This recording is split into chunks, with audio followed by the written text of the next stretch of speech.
I just want you guys to give me one word describing your trip to Pakistan. Just one word. I would probably say hospitable. But I actually have two words. Of course. And that's organized chaos. What I would say would be unexpected. Why Pakistan? Why did you decide to take them with you? Like, thing around Pakistan, it's not a safe country, etc. Was it difficult from the families to let you guys go? Did you have to do some convincing? How did the whole process come about? If you had to choose between Irish food or Pakistani food, which one would you choose? Yeah. That's Really? Yeah. When you look at the traffic, it just kind of works, even though it's like completely disorganized. Communicating telepathically. I don't know how it works. So we got dropped off into the market. Like, my dad trusted us to go alone. That's how safe we felt. We were just looking around the jewelry stores and everything, and the guys were like, "Oh, don't go further in. It's not safe." Yeah. My eyes started hurting, and I was like, someone's chopping onions. Who's cooking? The Infinite Perspective Podcast. Ladies and gentlemen, welcome back to another episode of the Infinite Perspective Podcast. I'm your host, Hamad Mustafa, speaking to you from Dubai. I know it's been a while, but we are back. Today, I'm excited to be speaking to Aliha Saleem and her two friends, Wiki and Jasmine.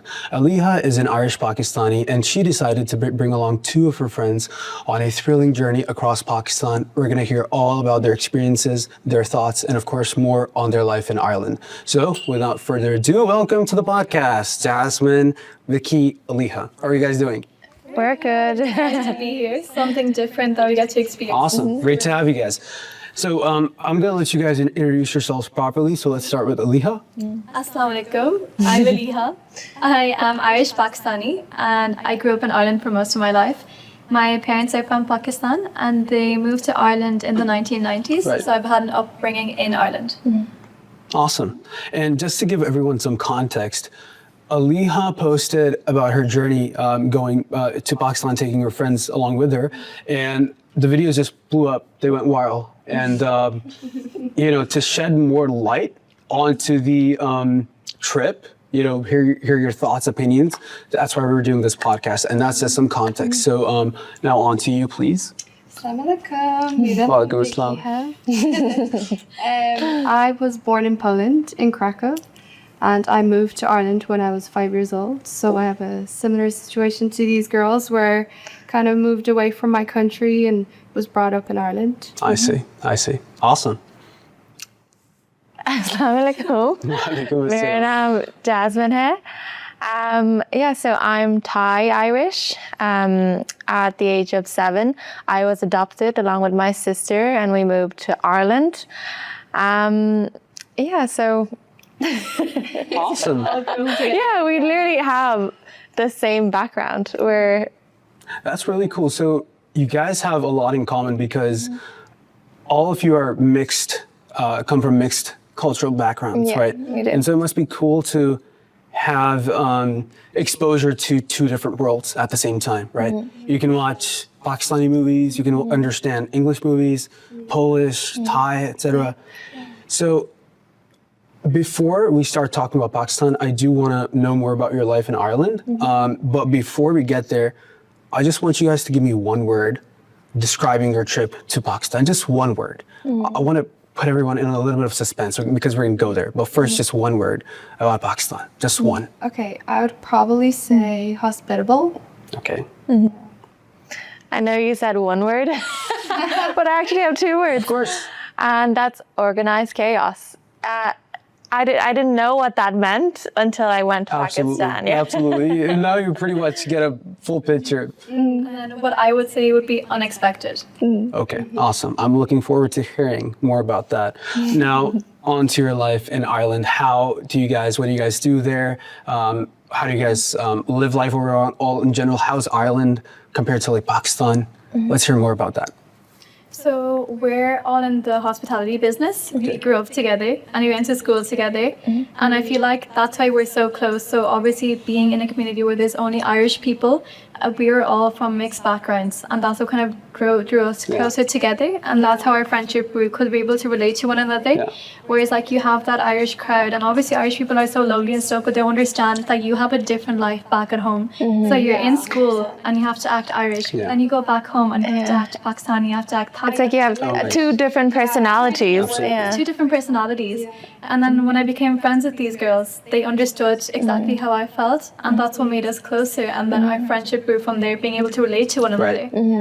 Yeah. Like we got really close, and being together for so many years, not only have we seen each other like grow from like literally being kids to going through a teenage phase to then being adults to now, you know, being women together and just like doing things together. It's just so much fun to see that happen with all three of us, you know. Absolutely. Like it's crazy. Like even some of the videos that we look back on, we're like, oh my god.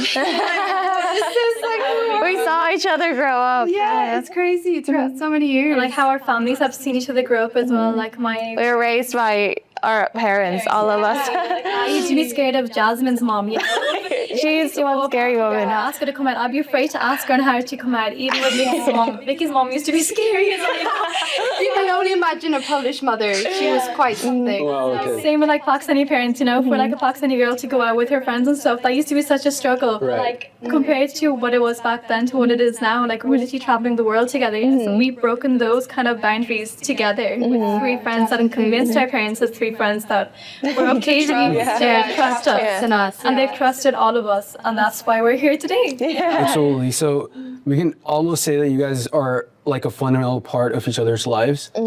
Because although you're all from technically different backgrounds, the difference is what makes it relatable for you guys, because you're not Irish, like you said. And I can kind of relate to that growing up here in Dubai as well.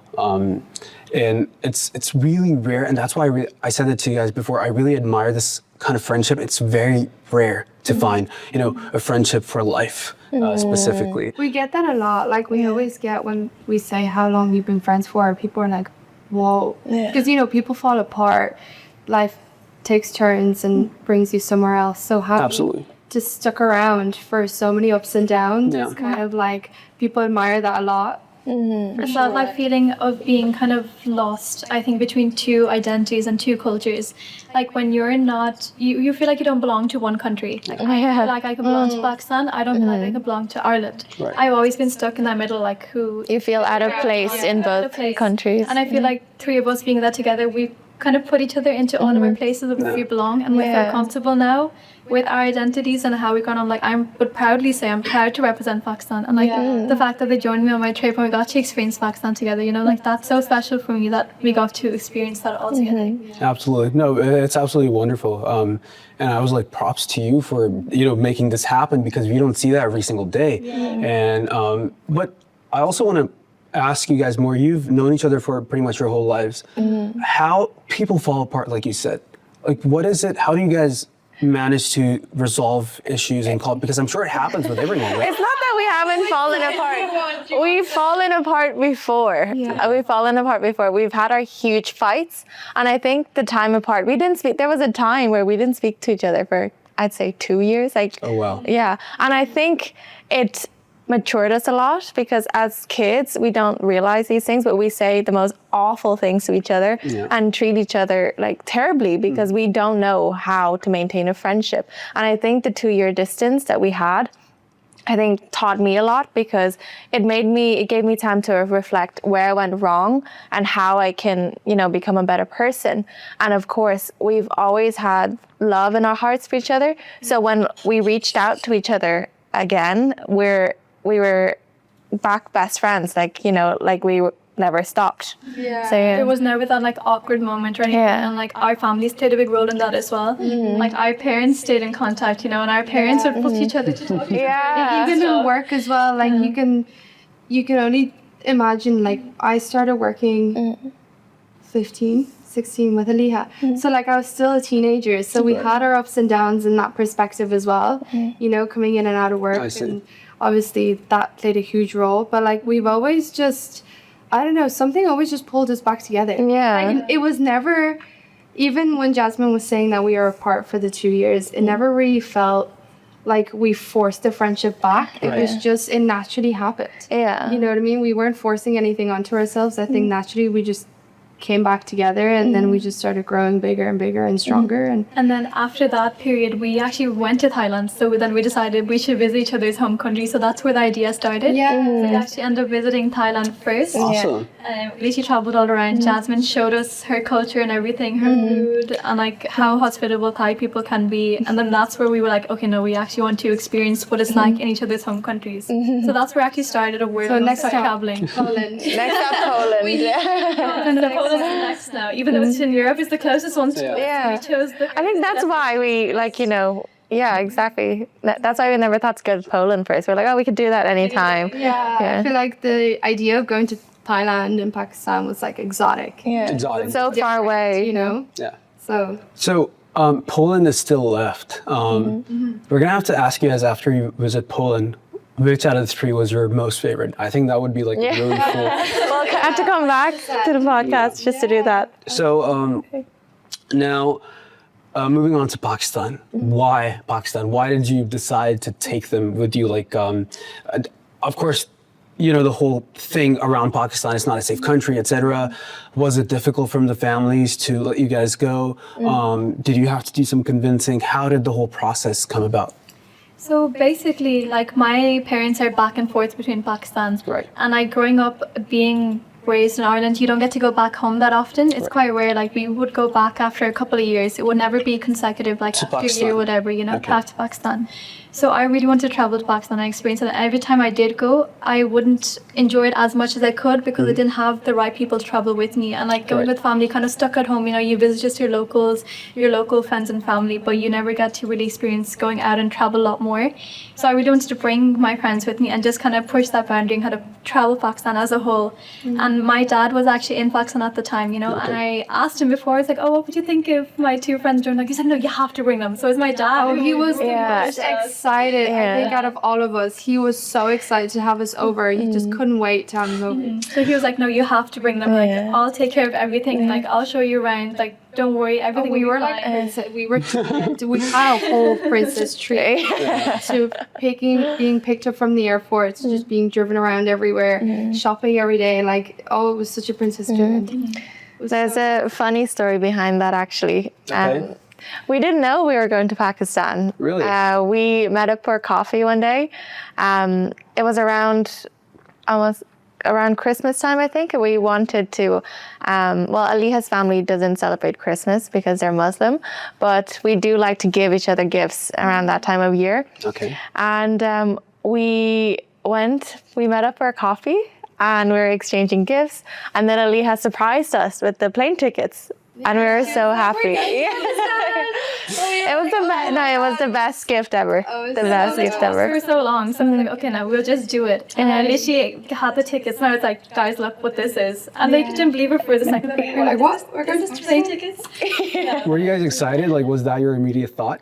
Yeah, 100%. we love trips. We never thought anything of that to begin with. Like for us, well, for me personally, it was just more like, I can't wait to travel with my friends. You know what I mean? It wasn't necessarily like, oh, Pakistan. what's About the location? destination, It was yeah. more so like being able to learn about Aliha's culture, you know what I mean? And seeing Wow. where she's from was just amazing. I feel like when we kind of started telling people that we're going to Pakistan, that's when it kind of kicked in. People were like, oh, like, are you sure you'll be safe there? Yeah, Or, like, the questions you know, and they that we started questioning got. that. They're like, are you sure you can bring your friends there? Like, who did you ask? Like, have you spoken to the government? Like, have you looked up all the rules? Spoken to the Like, government. literally like the Irish embassy and stuff, you know, because you have to register online.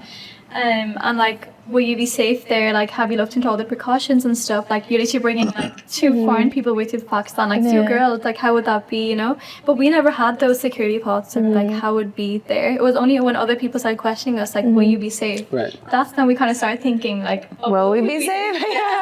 Yeah, really, honestly. Yeah. True.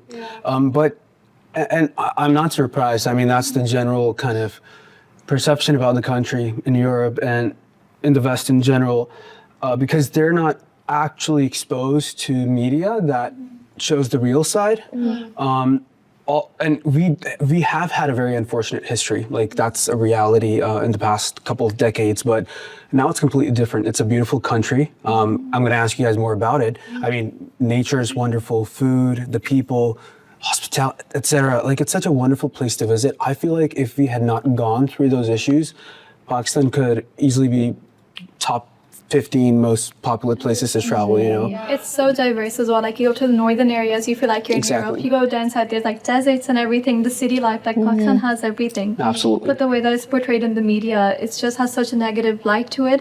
And I especially feel like Pakistani people that kind of go abroad, live abroad, they kind of bring a bad name to Pakistan. Like, oh, I moved out of Pakistan because I don't like it. I hated Pakistan, you know? Like, I'm so glad to be here.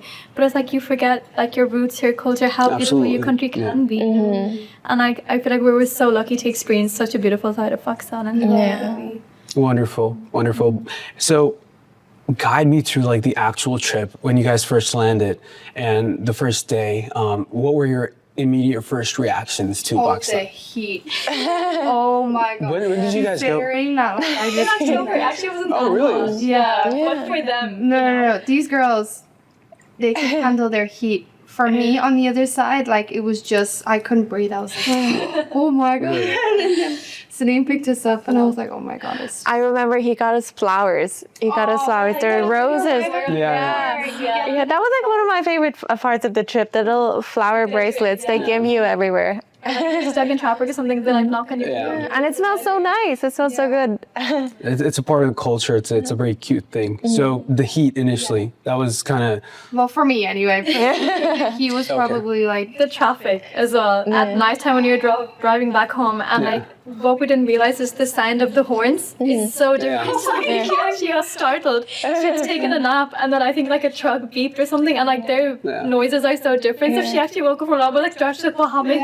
You know, but that's so normal in fact, like people beeping constantly. Absolutely. That was one thing we noticed. It's like, I was looking at this map of the world and it highlighted countries where it's normal to honk. Like Pakistan's like a big, it's like top 3, I would say. Like it's just, you want to say hello, you're just gonna honk, you know, there's no real reason. And you used a word, organized chaos, right? When you look at the traffic, it just kind of works, even though it's like completely disorganized and it's just chaos. Everyone just trusts each other. I don't know what it is. It's just like they're communicating telepathically. I don't know how it works. It just works. Left, right, center. They just know what to do. Like, and the cars would be like this close. We saw a good few crashes, but like people... A good few crashes. But like people knew what they were doing. Like, I felt like if I was driving that, there's no way I could. Same. Yeah, but just people know what they're doing. They get on with it, and like they pull out of nowhere. Like you need to protect yourself, and I feel like that's why it works because people just like are so focused on their own.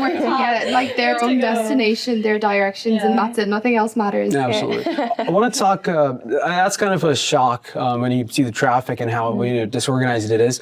I want to talk about cultural shocks, but before I come to you guys, I want to ask Aliha because we both have been raised abroad. When I go to Pakistan, I also experience cultural shock, even though I'm from there. There are some things that are different from Dubai compared to Pakistan. So did you experience any cultural shocks in Pakistan when you come? I'd say like the way that people live, you know, like Ireland people are so like conservative, they kind of stick to their own, like if you want to go out somewhere, like you have to make like bookings, reservations and stuff. If you want to meet up with people, you have to call them and let them know you're coming over. Whereas in Pakistan, people just show up at your house whenever they want to. What time of the day it is, you could hear knocks like 4 a.m, 5 a.m. Someone will be in your bedroom, you'll be fast asleep. Someone will be there, like an auntie will be waiting for you at the end of your bed for you to wake up, you know. True, I've experienced that. That like sense of privacy. That's what was a culture shock for me. Like people are not don't have a sense of privacy in Pakistan, you know. They could be seen any time of the day, like walking through the door, you know, waiting for you. But like even going to people's houses and stuff, like there's such a huge thing of that, like being hospitable in Pakistan. Like Ireland doesn't have that, you know. Like if you want to meet up with someone, you literally have to plan it months before. Whereas in Pakistan, like people are meeting each other left, right, center. It's such like an outgoing culture. Whereas people in Ireland, like we're so reserved, you know. Even if we want to go out together, like we make plans before, call each other before and stuff. We just never show up randomly, you know. Yeah, that would be weird. You would think, okay, something bad must have happened for her to be here. Makes sense. You guys, I guess you can relate to this, but any other cultural shocks that you guys kind of experienced? Culture shocks? Or general like things that kind of shocked you that are different from Ireland? Or like the rest of the world in general? I don't know. know. It's hard to think at the time. It could be positive or negative or anything.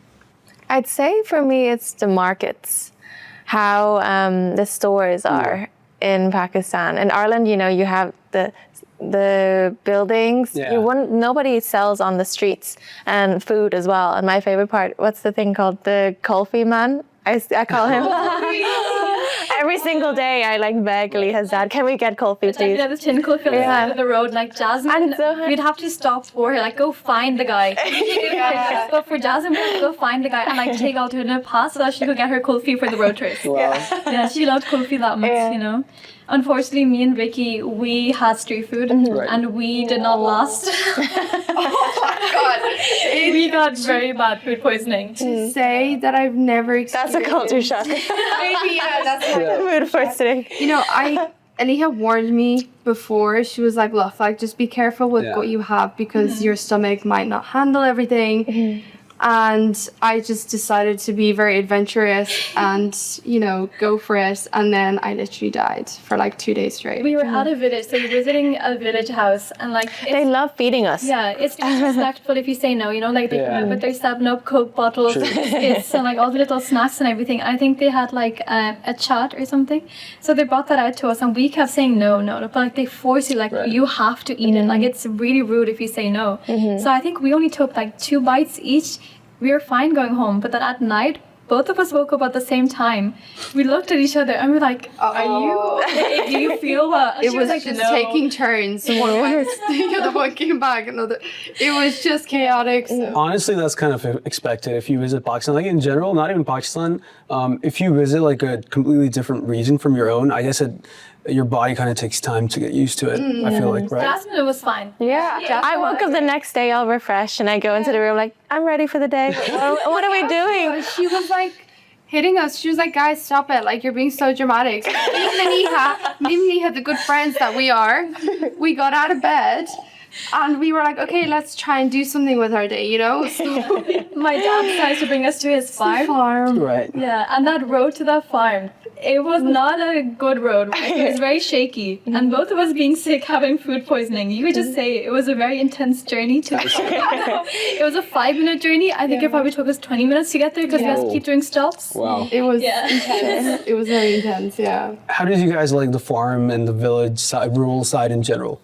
Oh, we loved it. I mean, we learned how to play cricket as well. Oh, really? Which was so much fun. It's actually so much fun to play. And we did that literally on the side of like one of the Open villages, fields, open fields, by the village. And At the actually farm. walked through the crops and everything, and we had like a grapefruit farm. Oh yeah, we were collecting the grapefruit and stuff, and like we should walk through it, and like we're just having so much fun. I actually love the village side. Right. I think to connect the city life. I relate to that. As well. Like, he's just Peaceful. kind of like enjoyed the nature and just doing the simple things. You're always just caught up doing so many things in life, like working, you know, picking up phone calls, technology. So to have that opportunity just to be in a field. I know it sounds so stupid, but to be in a field with your friends and just picking natural fruits from a tree, it was just like... And to see how simple they live. Yeah. Like, they have no idea of like technology or anything like that. They literally have like, you know, those open chai pies. Like they're sitting on that drinking their chai, animals everywhere, kids running around, you know. It was just so peaceful in the villages, and that's what we loved about it. And do you guys have a part of that in Ireland? Because I do know there's like a lot of countryside over there. And is it similar to like how you guys saw villages in Pakistan? It's really like reserved. Like I said, there is where we live, especially there's a lot of like open farms, a lot of open countryside, but it's all like barricaded off and it's private property. So you just can't walk into a field or anything. Like they all come after you, you know? You can't just walk into a random field.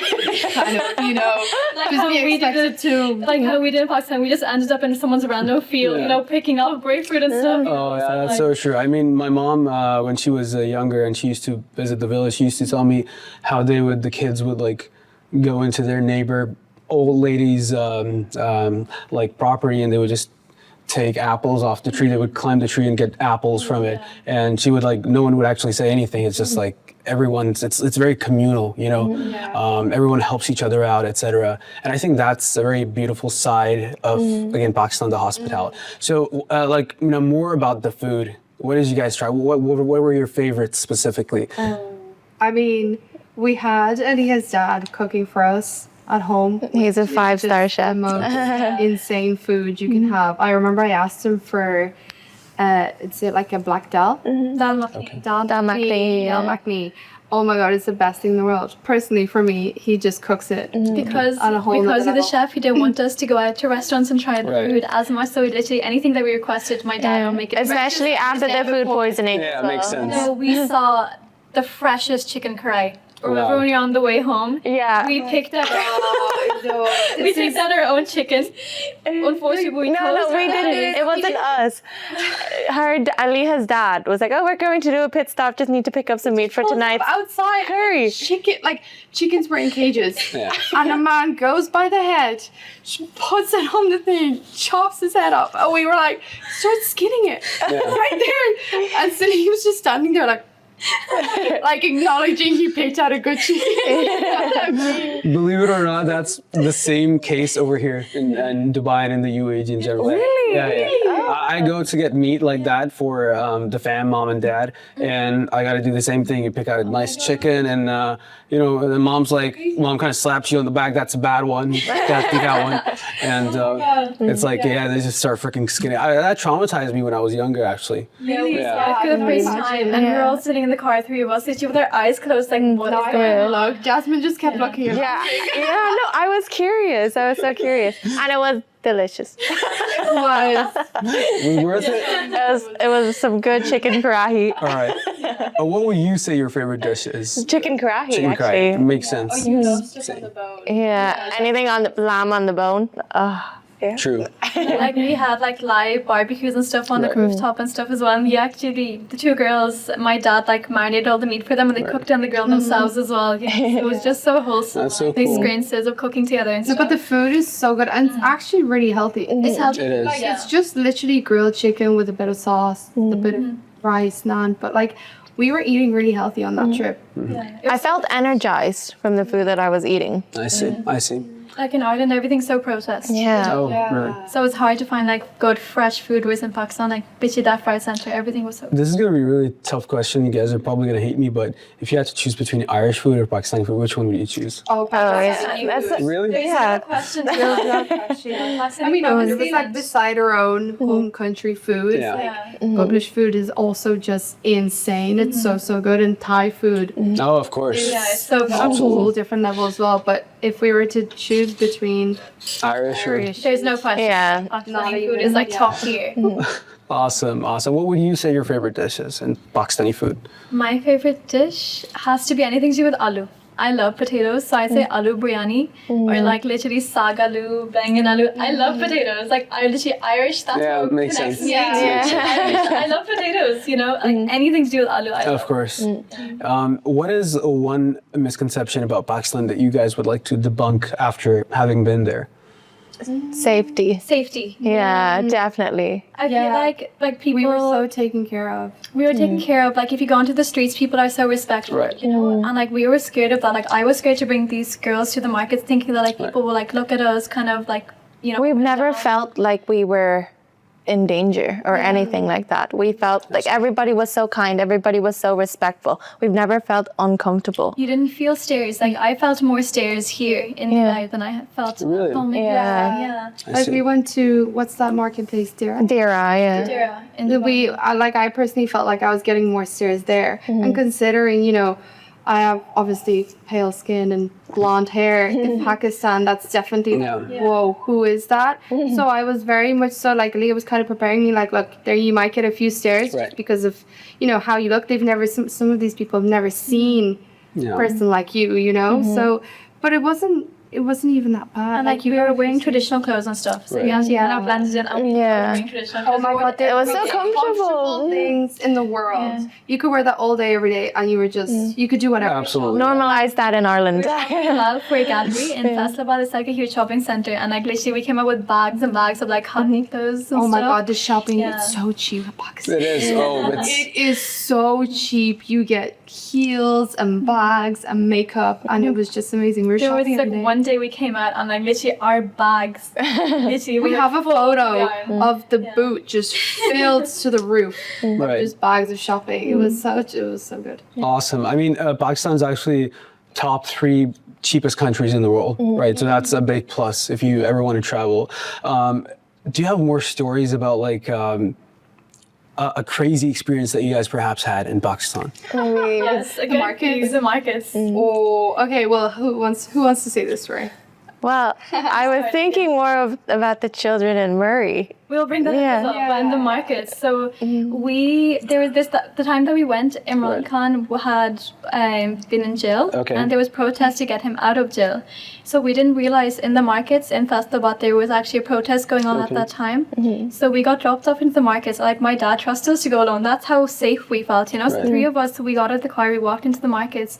And like we were just looking around the jewelry stalls and everything, and the guys were like, "Oh, don't go further, and it's not safe." Yeah, my eyes started hurting, and I was like, someone's chopping onions. Who's cooking or what? We didn't think anything of it, you know, Jasmine, because there's so much food everywhere. You know, we just thought that like someone's making like a big cry or something, you know, a big handi. Like we went further in, and like everyone's eyes were like bloodshot red. Just on the scooters, like beep beep, like literally zooming out of the market. Everyone's like, People were saying like, "Get out!" Like bago, like run, and like we were like, "What's going on?" And then like we realized people were tear gassing each other. And like, oh my god, we literally had like fully ring my dad like, "Papa, jaldi se aaye," then like come pick us up, you know, like what is going on? Instantly, when you felt it on your face, you just burned. People were told though that was going to happen. Well, we didn't know. We didn't know what was going on. Yeah. So we just went to get a bit of shopping. We were like, "Oh my god, all this jewelry!" We were like so fascinated by so many things, and then Did you guys manage to go back there later sometime? we did. Oh, we did. You're not gonna think a few hours later. Oh my god. We waited at the tour guide. Wow. Yeah, it was fine. Like, here now. I don't believe you. That would probably scare most people. Oh no, it didn't scare us. Like a few hours later, we went back and then like we continued our shopping and we got a lot of stuff. Interesting. Remember that place? Yeah, let's go there again. Yeah. Okay, awesome. Any other experiences like this or cool stuff? Oh, we have like a really like, you can almost say like very what's the word? Heartwarming? Like heartwarming story. Yeah, when we went to Murray. So, Jess, do you want to talk about it? Sure. So we were making our way up to the north, and we had a pit stop in Murray. We got there late in the evening, so we decided to stop by the village, the main area for Mall Road. Mall Road, yeah. That's like the main point. For food, and of course shopping. And Aliha saw we thought was a little boy on the street selling tissue. And she was very touched by the little kid, so she gave the kid a bit of money.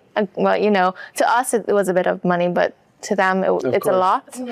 And the kid looked at the note and was like, "Oh my god, it's 1,000 rupees." And then he ran and went and got his friends, and then the next thing we know, there was like a storm of kids running towards us, and I was like, "Aliha, what have you done?" Like it just swarmed out of nowhere. Like it was this little boy just sitting by himself, like head down, you know. And he didn't even look at the note. It's when we started walking by, he realized what someone had handed him, you know. And then like we went and sat at our table. The next thing, turned around, kids. They just spawned out of nowhere.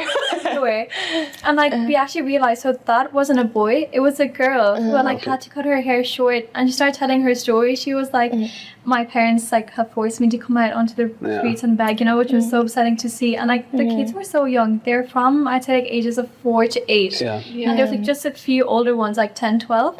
But they're so mature, like they were just kind of They're very smart. Very smart. They knew English. They did.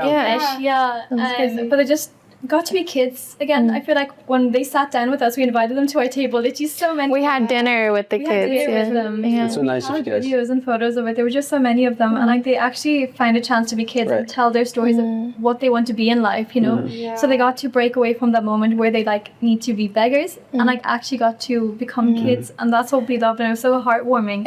Truly. So that was they come from them English, chanting and stuff. It was so cute. They were like following. They were saying how they want to be doctors and they come from a really big family. They told us like, "Oh, I have like 10 siblings," or you know, I don't really get attention from my parents, you know, because we have so many brothers. Me and Jess cried at one point. We started tearing up because one of the little kids was like, "Can you adopt me and take me to Ireland with you? I want to learn English. I want a better life." And I think it's just because I was adopted, I'm gonna get emotional. I started feeling so grateful, and I was like, I didn't realize what I had and how my life has changed so much. So I started really appreciating the life that I have in Ireland. And But it was so upsetting. It was very like, emotional. They didn't have a choice, you know. Like once they're born, once they get to a certain age, that they're able to go out onto the streets, they are forced to be on the streets, you know. And like they have aspirations, they have goals in life. As little kids, they have so much potential. they have so much potential. Like you should have seen their smiles and like their eyes lit up when we just got to talk to them about how they are and how they are as kids, what their interests are, what toys they like. Like their eyes lit up, and it was like no one's ever spoken to them like that before. So that was just like really heartbreaking and heartwarming at the same time. Because we just went to take all the kids home. And they had to go back to, you know, begging on the streets. Yeah, that's very unfortunate. I mean, that's kind of the reality of our country, you know, and I think that's one of the reasons why my next question was like, why do you think we Pakistanis romanticize Pakistan so much? But I think I'll answer this one from my perspective. It's because I have a German friend, and he's like, dude, why are you guys like so patriotic? Why do you guys like put up flags and stuff, you know? And I'm like, is it weird to do that in Germany? He's like, yeah, like we're not patriotic essentially. And overall, like in Europe and more developed nations. And I think the reason is because in developed nations, you don't need to be patriotic. You don't need to necessarily develop your country more because it's already, everyone has like healthcare, everyone's earning fairly. There's no kids begging on the streets. But with us Pakistanis, I guess, when we become successful, essentially, we are stuck to that side where we understand where our roots are. Like this is, you could have been born in like a village. You could have been born as one of those kids, right? So it's almost like you have this obsession with sticking to Pakistan, like contributing in some way possible, right? Wouldn't you agree in that regard, like being connected? I would agree. Like my parents, you know, they came to Ireland in the 90s and stuff, and like my parents weren't well off. You know, my dad as well, he had to take care of his family. He had to move abroad at such a young age.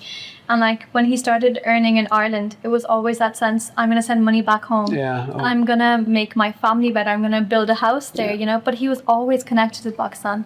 Like his goal was, oh, I'm going to earn a little bit of money and I'm going to go back home. But he ended up spending most of his life in Ireland, you know. And it's only now recently that he has the opportunity that, oh, I'm going to go back home and I'm going to enjoy my life in Pakistan. So you're always connected no matter when you leave Pakistan or like how you leave. You always have that sense of you're just connected where you are in the world. And he's always had that. And I feel like he's given that to me as well. No matter where I am in the world or where I'll go, I'll always have that sense of like Pakistan will always be my home if I wanted it to be. Like we actually had plans, you know, we were like, when we left Pakistan, we were like, oh, we already want to go back. There's something about it that like it connects you and you don't want to leave. True, 100%. I have the same thoughts about it as well. You know, I've grown up here, but it's always that sense of that's home. That's actual home. What do you guys think Pakistan overall needs to do to improve tourism? What do you think could have been like a little bit better? I'm talking about like the country in general, perhaps the infrastructure, perhaps like the experience at the airport. What, in your opinion, could have been changed and improved?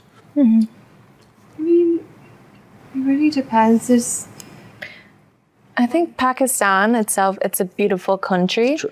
And there's nothing wrong with Pakistan. I don't think it needs improvement. I think it's us that needs to have an open mind and be ready to experience new culture. I think nowadays people think of, oh, let's go on a beach holiday.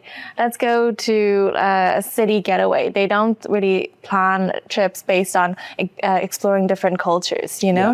And I think that's the issue. And I feel like there should be a little bit more government initiatives as well. For tourism. I feel like we're kind of lacking in that sense in Pakistan. Like when we told people in Ireland about going to Pakistan, there wasn't that many like resources or anything that we could connect to in Pakistan, you know, kind of like on a government kind of level, official level. So I feel like there should be more initiatives for younger people, like how I brought my friends, you know. There should be some like programs or something that you can sign up on, or some trips you can go on with your friends and stuff from like a government level, you know. Like if you book any other like holiday in the world, like even Dubai, you know, like visit Dubai, or like Love in Dublin, how we have in Ireland. There's huge like social media things where that could be promoting it. Whereas I feel like we don't have that in Pakistan. Like I'm yet to see like one good page promoting Pakistan tourism at like an international level. Oh, I agree 100%. There could be a lot more done to improve that, because like you said, if you got like ski slopes, we got, outside of the polar regions, we have the most amount of glaciers in the world, like just one country, like huge freaking glaciers, mountains, deserts, like jungles, all in one day. You can just explore all of that. So, no, absolutely. Now, what is something that you saw in Pakistan or experienced that you wish existed in Ireland? Oh, I have one. It's probably the desserts. Really? Freak section. The late night Oh my bakeries. god! You can just walk in at any point in the night, and you walk in, and you have a whole selection of like these insane. Chum chums. Yeah, chum chums. My favorite. I love the gulab jamun. Gulab jamuns. Yeah. Oh my god! It's just the best thing ever. You The just walk cakes, in. the pastries. Yeah. They're so good. They're And like so late nice. nights. Right. That's what I would love in Ireland. Like we don't have like a late night culture in Ireland. Everyone's Really? in bed by 10. Like Right. shops close by 8. Yeah. Restaurants close by like max 11 Yeah. o'clock. Whereas in Pakistan, nightlife only starts after 9 o'clock. Yeah, true. So like Pretty we much. could literally be walking around the streets and everything at like 11, half 11. It's so like bustling and this street lights. It's just so much chaos everywhere. But it's like Jasmine said, organized chaos. And, like, I love that, Yeah, absolutely. And so, what were you guys like? Is that your favorite dessert, chum chum, that you mentioned? Yeah, I love chum chums. If you watch my video, there's literally a video of Jasmine like leaning against the counter, like staring at the chum chums. She loved that. You loved gulab jamuns, and then I loved, the pink version of gulab jamun. Yeah. Oh God, same. I Yeah. think they're chum chums as well. Yeah, The white one. the coconuts, yeah. Yeah. So That was exactly, yeah. It's sweet stuff. That's literally what it means. Dessert, but yeah, more literal in our language. It's a very interesting language, and before the podcast we spoke a little bit, and you guys know a little bit of Urdu. That was quite interesting. Queso. Funny. Like the thing is I can't put like actual phrases or sequences together, but it's more so like if I hear someone speak it, there's so many words that I can pick out from that I can kind of navigate what you're saying. Right. Like there's enough words that I know that I could almost guess what you're talking about. Like every time Aliha's on the phone to like her family members, I'm like, is that what you talking about? She's like, yeah, what the hell? I used to hide and I can't She's speak like, what the hell?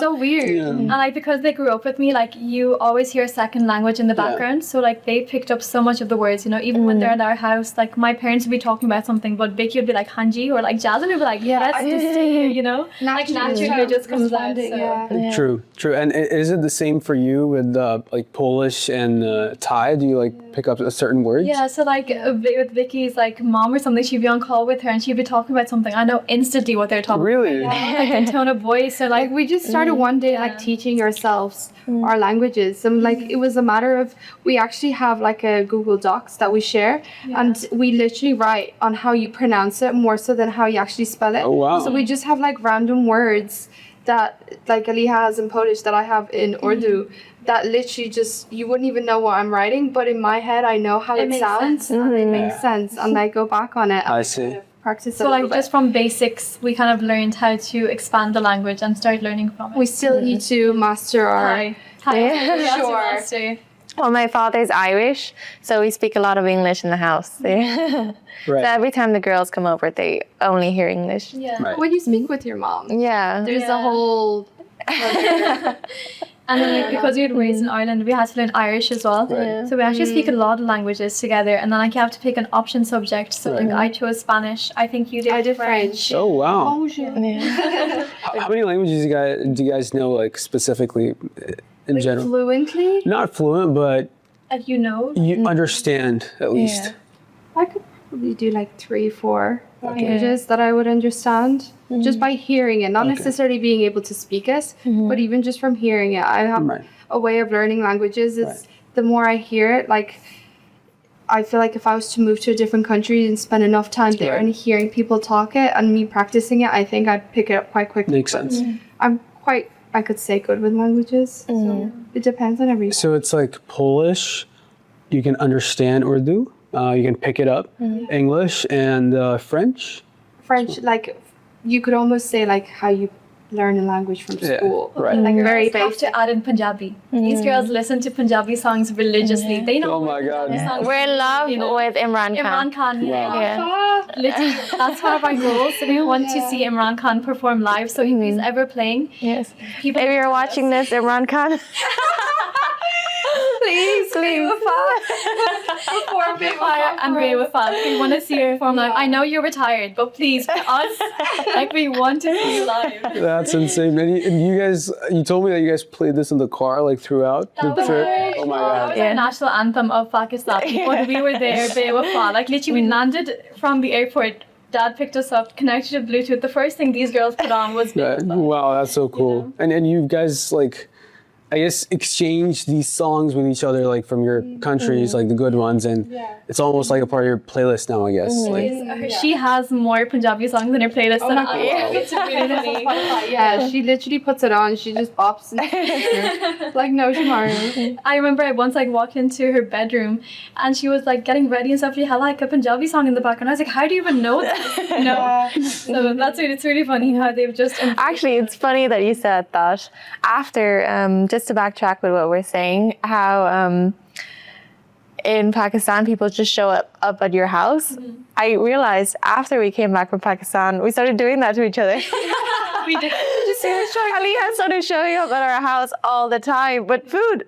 Just went with food because that was such a thing in Pakistan. It is, Like, it we is. just brought it back with us naturally. Like I wouldn't even realize it would be the most like craziest times at night, like 11, half 11. I'd like knock on the door with like Pakistani food in my hand and be like, here you go, guys. You know. His dad would just literally, we hear a knock in our window and it's just Saleem standing with her food. It's so funny. but that's like, again, the Pakistani hospitality. Like we are really proud of the fact that our identity, we as individuals represent our country. So whenever we see someone who's a foreigner, we gotta treat them like our own. You know, that's a very That's big part. exactly what they did. Every village, every person, any interaction we had in Pakistan, they took us in like we were one of theirs, you know.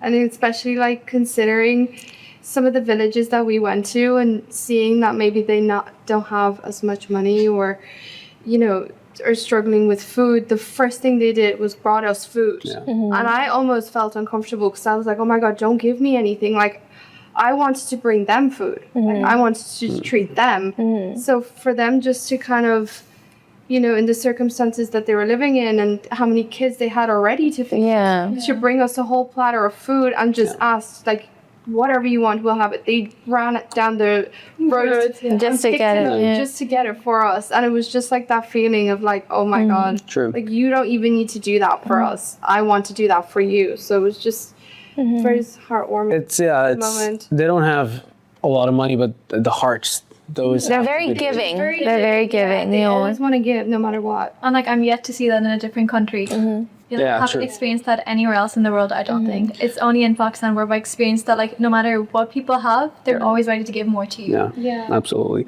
Now, we're going to wrap this up soon, but I want to ask you guys, aside from Pakistan, what is an exciting memorable travel experience you've had to another country? I feel like when we went to Thailand. We were all quite young, you know? And like being a Pakistani girl and traveling so far in the world, I was so scared to ask my Oh, we parents, didn't you know? even think it was going to be a possible Yeah, I don't think I would have been allowed to go, you know. But I remember when I told my parents they wanted to go, because they kind of trusted us already, it was so easy. I was so scared to ask them. Literally, like in 2 weeks from my head, I was thinking, how will I ask my parents that I want to travel to Pakistan? I couldn't believe it. Me and Jasmine were like, are you serious? She's like, yeah, I'm going. And I was like, there's no They way. didn't believe me. They were like, no, you need to show us proof that you're going, you know. But I think that was one of the best ones because we actually got It was our first trip together as well. together and like the culture that we saw as well compared to just Ireland and what we've grown up with. Yeah. So I feel like that's probably one of our most memorable trips. Yeah. Okay, so it was the first day that we had settled into the house. We went out for dinner, we came back home and we were about to go up into our rooms and I just heard Vicky scream so loud. I've never heard this girl scream like this before and all of us got so scared. Right. Like, what happened? You know, we actually got so scared. We go up the stairs and we see like a chipkali, literally a gecko on the wall. Typically, okay. And like her reaction to it, oh my It god. was not okay. Something moving in my room like that on the walls. Oh my God. For me whatsoever. We don't have stuff like that in Ireland, you know, like we don't have just like random creatures going around. I mean, one would think that Ireland would have like, you know, these, but I don't think Ireland has snakes. No. Really? No, it doesn't have way. snakes. The whole story behind St. Patrick's is that he kicked the snakes out of Ireland. So there's no snakes in Ireland. There's no snakes. Oh yeah. No. So typically, I gotta admit, okay, I'm a guy, but like I would probably scream as much as you did if I saw those lizards. Oh but they're like very common back in Pakistan. I've heard stories. everywhere, and you don't even know how they get in. Like they just get in from random places, and then I remember like my dad walked up with like a big broom, you know, And just started smacking it. Oh I my. was like, what is going on? And then Jazz, she had one of those lizards in her room. She didn't realize it was sitting on her blind, and she rolled. And out of RIP to this gecko, I really didn't mean it. I did it out of panic. So he was on the blind, and I panicked and I pulled the blinds up as fast as I could. Oh my God. And then I just left the room for the day and forgot all about him. And then during bedtime when we came back, I forgot that he was there, and I rolled my blinds back up and he fell. Oh my God. He fell back out. And I just... Did you hear another scream from her room? Just like a dead, like typically on the ground. And what happened again? But she forgot that she did that earlier on. Oh my And then God. my dad had to go up again. My poor dad literally with like a brush and like sweep up. Yeah. Oh my. Dead bodies of the lizards. Any other, like, were these the only reptile encounters you guys had, or? Yeah. Well, I hope so. We used to If we captured any We used other. to hear really weird sounds at night in the fields. I'm not sure what they were. They were probably like insects. I think, or birds. Birds, yeah. But besides that, no, and just seeing like wild animals at the farm. My dad has an albino camel. Oh So we wow. got to see that, which is really Oh, cool. one of the cows. Oh my God, it was so funny. Yeah. It was like It had blue eyes, and it was like this eyes are kind of like sideways. Cows are a big thing in Pakistan, like in farms, and because like there's a lot of milk production, and like there's a lot of dairy in our food as well. So there's a lot of production of that. And aside from that, you were mentioning some wedding that you guys went to. Oh yeah, so we actually didn't go to a wedding. My Okay. dad made us crash one. Oh. So we were going back home another night, and then there was a wedding going on where we lived, and like we were just dressed so casually. We had actually just come back home from riding motorbikes. My dad taught us how to ride motorbikes as well. yeah, it was so much fun. And then my dad was like, "Oh my God, look, a wedding! You have to go experience what Pakistani weddings are like." And like I've never seen Pakistani weddings except my own brother's ones. Like I've always wanted to, dress Right. up and go. So we actually felt a bit uncomfortable. Yeah, Such I a felt a place. bit embarrassed. Yeah, so then my dad literally made us drive up. Vicky drove to the wedding.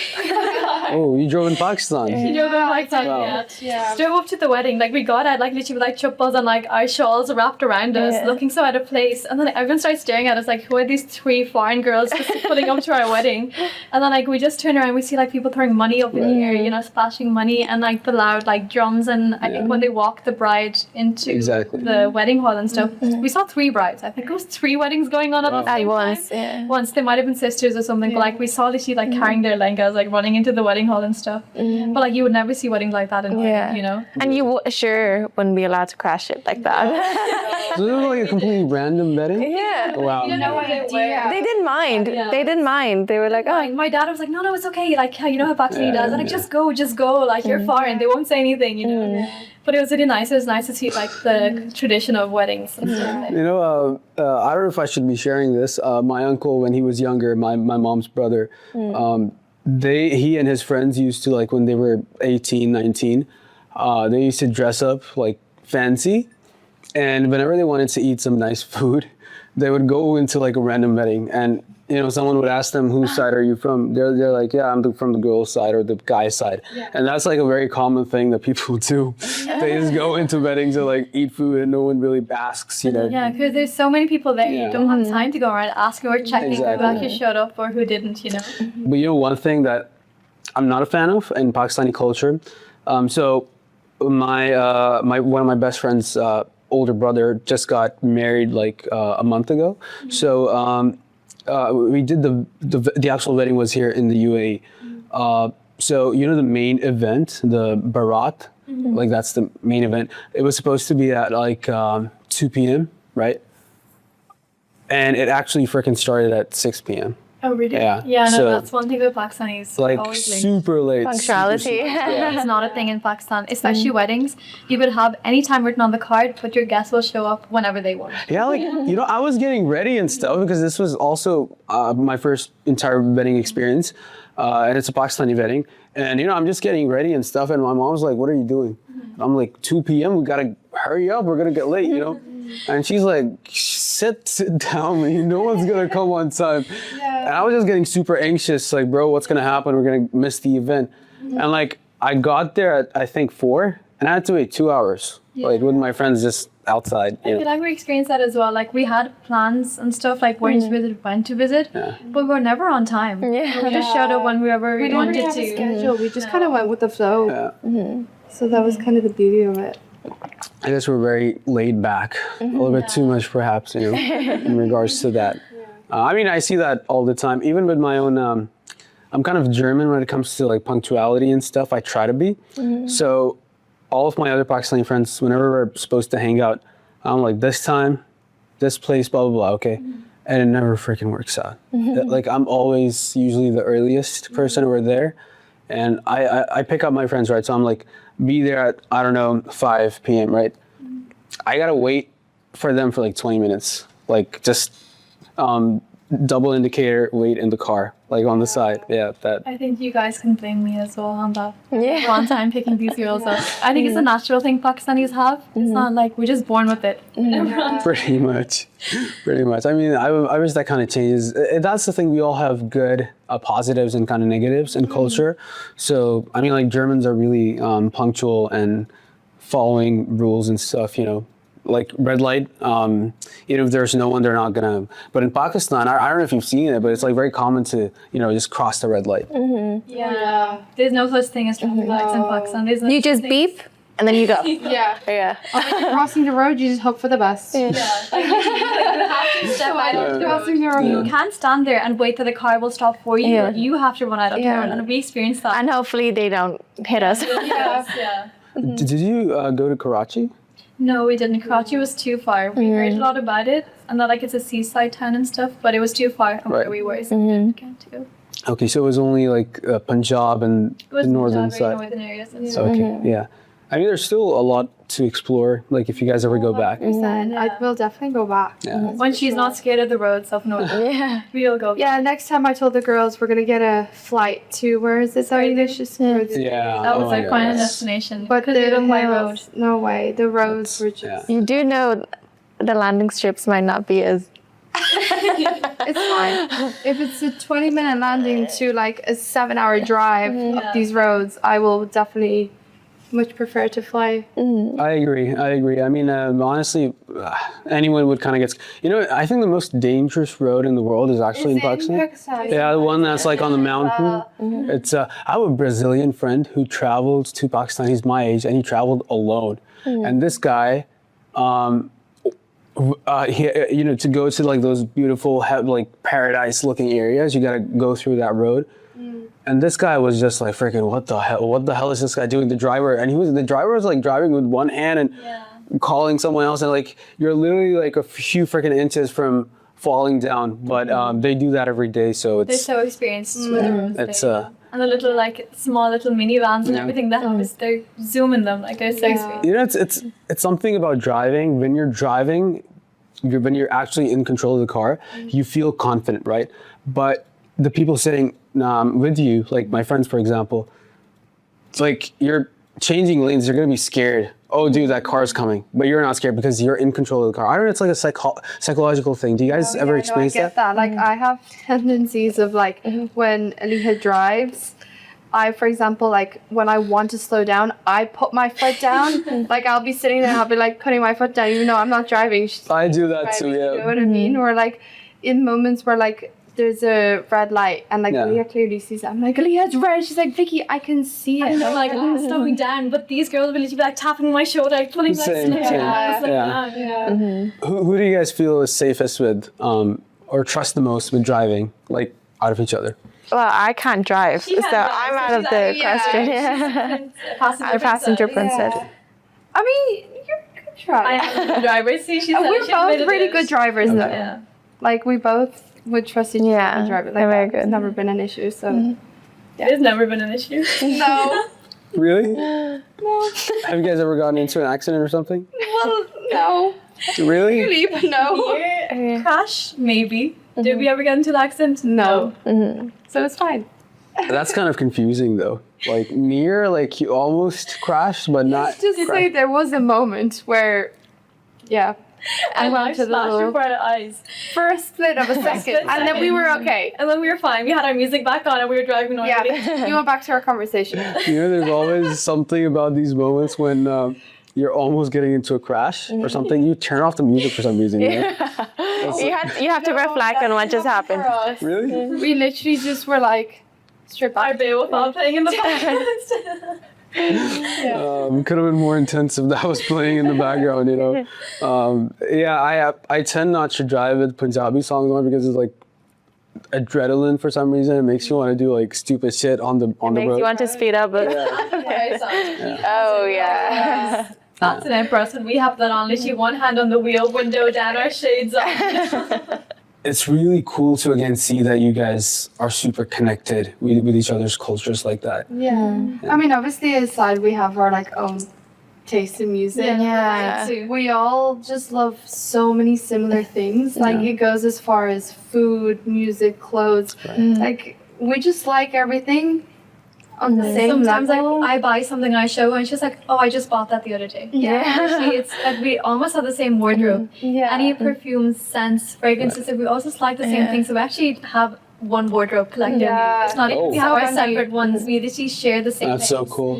Like from our makeup down to literally our shoes, like everything is so similar. There are times this happens quite often actually, where we'd find each other in the same store. Literally, we don't even know anyone. Just come in through the into the store. She'd be like, "I knew you guys were in here. I knew you guys were gonna be shopping here." They told me one day that they were out shopping, right? I didn't want to ring them or text them. Right. I knew 2 spots they'd be. I walked into the first one. I got my dessert and coffee. They had just left there, and I know where they were going. And she tapped them on the shoulder. She turned back. She's like, "You're here?" She's like, "How did you know?" She's like, "I just knew you guys were here." There's so many. That's crazy. And there was a time where Vicky and I, we were out in the city together and we had to get gifts for Aliha's mom for her birthday. And we're like, "Okay guys, let's split up and meet in this spot." And then we parted ways and we ran. And then we saw each other at the same store.